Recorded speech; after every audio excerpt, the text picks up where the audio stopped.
Hello student, आप लोग कैसे हैं। आज क्लास में आपका स्वागत है। आज हम लोग वेक्टर एनालिसिस में रेजुलेशन ऑफ द वेक्टर पढ़ेंगे। ये फिजिक्स में कई जगह उपयोग में आएगा। यदि आप लोग चैनल में नए हैं तो आप चैनल को सब्सक्राइब करें। इसके बाद हम लोग रेजुलेशन ऑफ द वेक्टर देखेंगे। इसमें ये सीखते हैं जो वेक्टर एडिशन का अपोजिट है। इसमें हम कोई दिया गया वेक्टर उसको दो कंपोनेंट में तोड़ना सीखेंगे।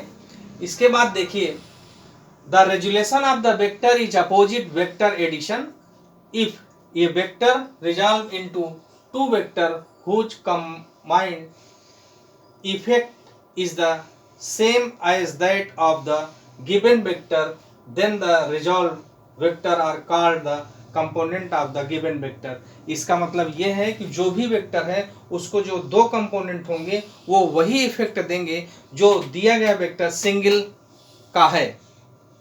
अब इसमें क्या करते हैं, जिस वेक्टर को हमको दो भागों में तोड़ना है या वियोजित करना है उसको हम मूल बिंदु से खींच देते हैं और यहाँ से इसके आर पॉइंट से एक्स अक्ष और वाई अक्ष पर लंब परपेंडिकुलर डाल देते हैं। तो एक्स अक्ष पर परपेंडिकुलर हुआ आर पी और वाई अक्ष पर परपेंडिकुलर हुआ क्यू आर। इसका मतलब ये हुआ कि जो वेक्टर ए है उसके दो भाग हुए, एक्स डायरेक्शन में ओ पी और वाई डायरेक्शन में ओ क्यू। अब इसके बाद इसे हम लिख सकते हैं ए एक्स और इसे लिख सकते हैं ए वाई। तो ये वेक्टर के एक्स डायरेक्शन में जो कंपोनेंट हुआ ए एक्स हुआ और वाई डायरेक्शन में जो कंपोनेंट हुआ ए वाई हुआ। अब एक चीज देखते हैं, अगर ये थीटा एंगल पर है तो इसका ये कंपोनेंट कास में क्या होगा और ये साइन में क्या होगा। तो अगर हम ट्रायंगल लेते हैं आर ओ पी तो इसमें कॉस थीटा इजुकल टू हो जाएगा O P upon O R. O P equal to O R cos theta, इसलिए O P equal to A cos theta. तो ए एक्स को लिख सकते हैं ए कॉस थीटा, इसको लिख सकते हैं ए कॉस थीटा। इसी प्रकार से अगर इसको लेते हैं साइन थीटा, तो साइन थीटा में करेंगे P R upon O R. तो P R is equal to O R sine theta. तो ओ आर को लिख सकते हैं ए साइन थीटा और पी आर को ए वाई। इसका मतलब ए वाई को लिख सकते हैं ए साइन थीटा। अगर हम ट्रायंगल ऑफ वेक्टर एडिशन लेते हैं तो इसे O R is equal to O P plus P R. O R को ए लिखेंगे, ओपी को ए एक्स और प्लस पी आर को लिख देंगे ए वाई। तो जो वेक्टर ए था उसके दो कंपोनेंट हुए ए एक्स और ए वाई। तो ए वही इफेक्ट डालेगा जो ए एक्स और ए वाई जोड़कर डालेंगे। अब इसमें अगर यूनिट वेक्टर के रूप में लिखते हैं ए एक्स आई और ए वाई को लिख सकते हैं ए वाई जे।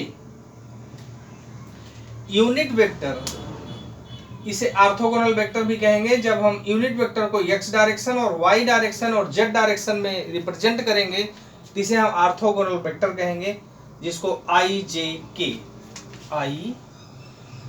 जे और के जेड डायरेक्शन में होगा।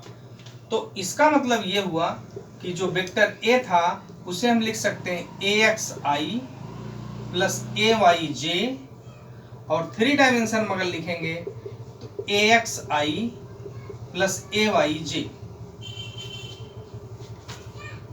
प्लस ए जेड के।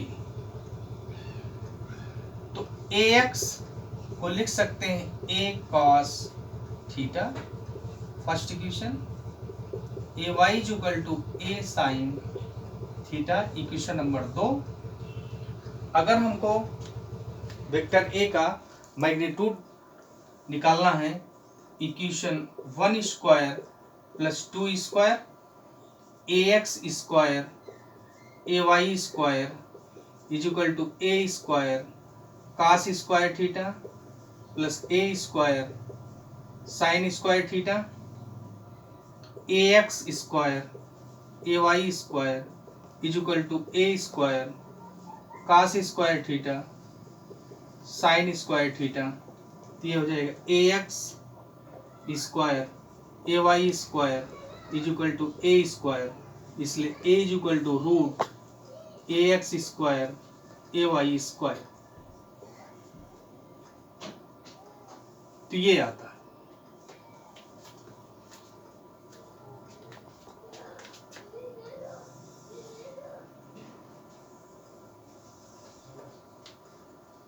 अगर इसका एंगल जानना चाहते हैं तो ये हो जाएगा इक्वेशन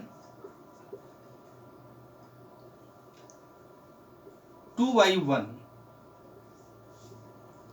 तो ये हो जाएगा A sine theta is equal to A Y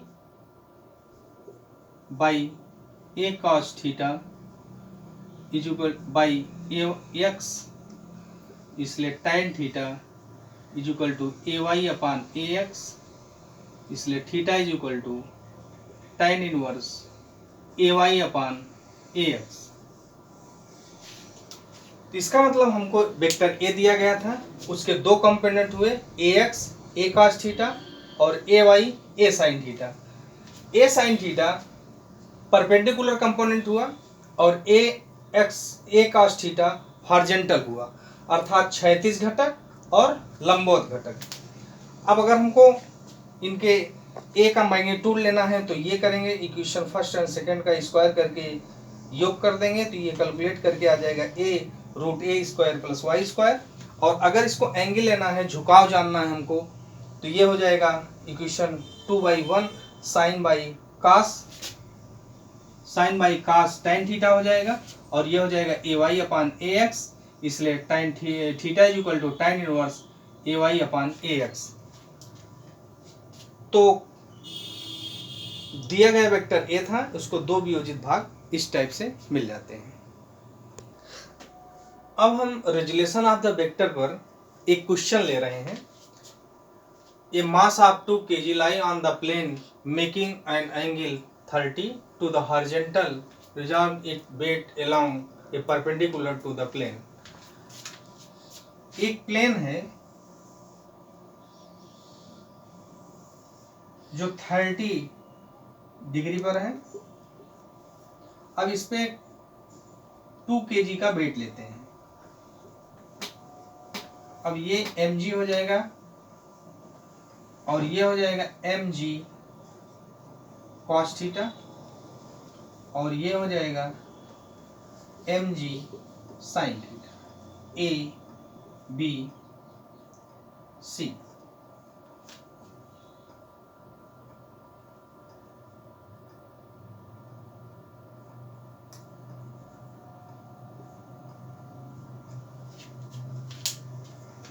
तो ये प्लेन पर परपेंडिकुलर है और ये प्लेन पर हॉरिजॉन्टल है।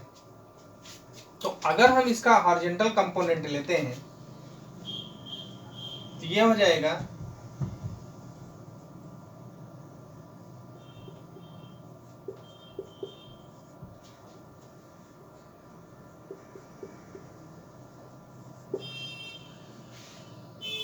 mg sin theta.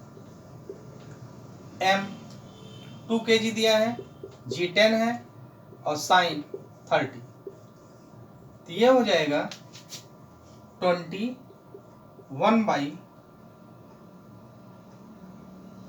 2,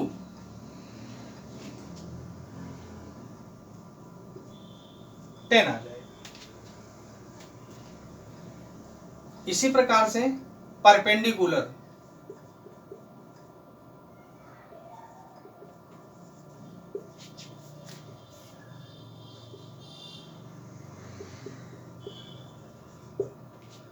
तो ये हो जाएगा एम जी कॉस थीटा, 2 10 जी का मान रख दिए और कॉस 30, 2 10 इंटू √3/2, ये इससे कैंसिल आउट हो जाएगा, 10√3, इसे हम 10 इंटू 1.732, ये आ जाएगा 17.32 न्यूटन। तो दो कंपोनेंट हुए, हॉरिजॉन्टल में 10N और परपेंडिकुलर में 70.32 न्यूटन। तो क्वेश्चन था कि 30 अंश के कोण पर एक प्लेन दिया गया है जिस पर एक 2 किलोग्राम का पिंड रखा है जिसका भार mg ऊर्ध्वाधर नीचे होगा परपेंडिकुलर इनवर्ट डायरेक्शन, और ये हो जाएगा cos थीटा और ये हो जाएगा sin थीटा। तो हॉरिजॉन्टल कंपोनेंट ये आया और वर्टिकल कंपोनेंट या परपेंडिकुलर कंपोनेंट ये आया। इस प्रकार से हम रेजुलेशन ऑफ द वेक्टर के माध्यम से दो भागों में कंपोनेंट देख चुके हैं। अब वेक्टर एडिशन पर अगला क्वेश्चन लेते हैं। A body is simultaneously given two velocities on 12 metre per second due to east and other 5 metre per second due to north, find the resultant velocity.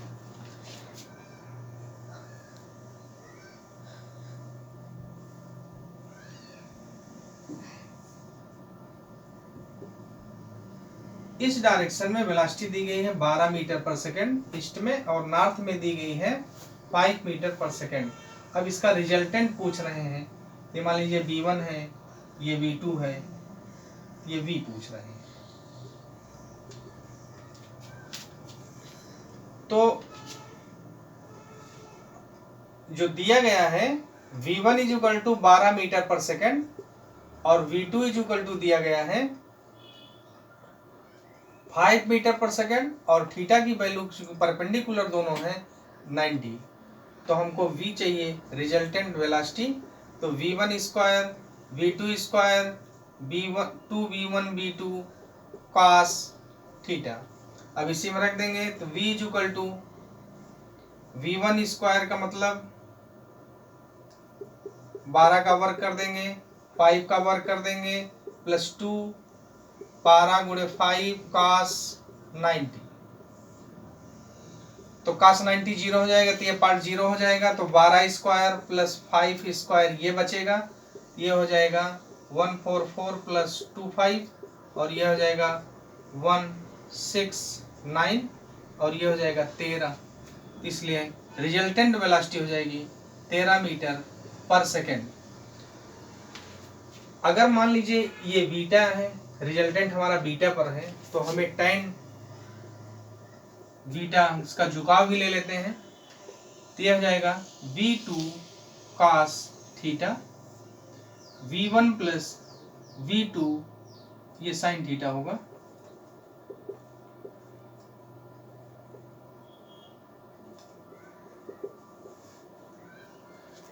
cos theta इसी में रख देंगे 5 sin 90 और ये हो जाएगा 12 प्लस 5 cos 90।